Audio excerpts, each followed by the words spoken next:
Okay, now we're Here's your name, first of all, and your title. Lee McKenna. Okay. And you're with? Woodbine Heights Baptist Church. Okay, and your name is? Dr. Barry Reeder with the Jane Finch Community Ministry with the United Church of Canada. Okay. So what happened? Tell us your experience, what happened earlier.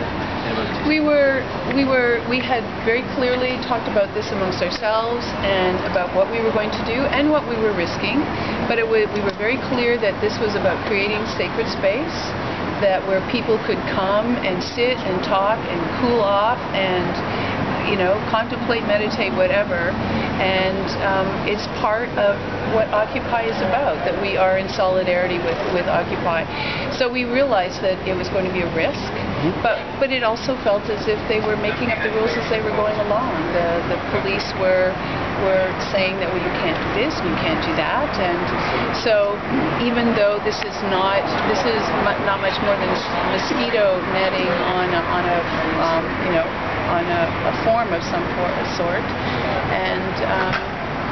and we were offering to not even sort of set it on the ground. But did the police give you any kind of warnings, or how did that go? They did. They gave us warnings that if we continue to set up the structure, that they would be arresting us and charging us with trespassing. But it happened so abruptly. They did give us a warning, but then all of a sudden they grabbed the structure that we had put up, and it knocked various glasses off and hit me in the head. And then we were taken out of there in fairly abrupt fashion, and roughly. I don't know about you, but certainly abruptly. What was your experience on all of this? So Lee and I are part of the Toronto Occupation Chaplains. It's an interfaith group that's wanting to stand in solidarity with the occupation movement because we believe that we need a moral economy, and right now what's ended up happening is not a moral economy. And so we were there in solidarity, trying to create a sacred space.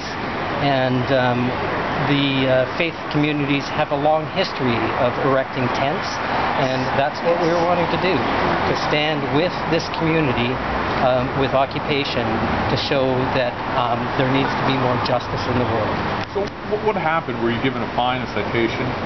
We were giving a trespassing sign, but part of it was from the park, but we're allowed to protest tomorrow here with Barrick Gold AGM taking place, where the richest CEO in Canada continues to make money off the backs of poor, and in many cases poor in developing countries that they just don't have. And so I think part of the occupation movement is saying the 1% shouldn't rule the world, that the 99% should.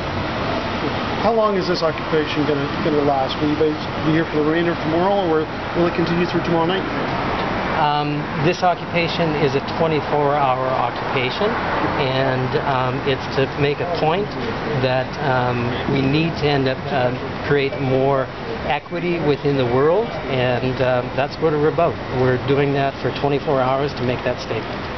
So you were basically been trespassed from that park, so you're allowed to partake in the Occupy, but not on that property. That's right. That's correct. That's right. So it's very you'll limited. do it from the sidewalk? Right. Even though we were told, when we were taken around the corner in the paddy wagon, and we were told that we were to walk north and we were not to come anywhere near this space, in actual fact it is confined. The ticket is for that block? Specifically about that particular block. So being across the street was pressing our luck a bit, but it's not plan to be illegal. Here tomorrow for the protest of Barrick Gold AGM. And what time does that start tomorrow? 10:30. 10 o'clock. Now, 10:30. Is there, given what happened, what's your opinion of the whole situation? I mean, you're saying that you didn't really erect the structure, just mosquito meshing. I mean, how do you feel about the whole thing? Do you think you were erecting a structure or not, or what's your opinion? I think that the important thing is to end up look at is that the faith community was trying to create a sacred space, and that was prevented by a stupid bylaw. Yeah. And a law that seemed to change with a minute. One got such an impression that they were making up the rules as they were going along. But in some ways, the police officers are just pawns of a larger system. And so I think that's what we need to look at. In some ways, the officers were doing what they were told to do, and unfortunately, serve and protect who? And what would you tell people, who are interested in the Occupy movement? Is there a message you can give them? 99%. You're part of the Occupy movement. You're one of us, and you're affected just as much by the inequity in the world. And so stand up and get involved. As chaplains, you have a very different type of expression than what many people perceive Occupy to be. Now, would you claim that this is potentially an infringement on your charter rights then, as freedom of religion and conscience? No, I don't think so. I think in some ways that we're still free to believe and express our opinions. I mean, part of it is we're right now being able to tell our story, and that's really important. So this is not a loss. This is not a loss. This is one more opportunity to be able to tell a story about being in solidarity, about building a moral economy, and that the faith and Occupy movement is part of the Occupy movement.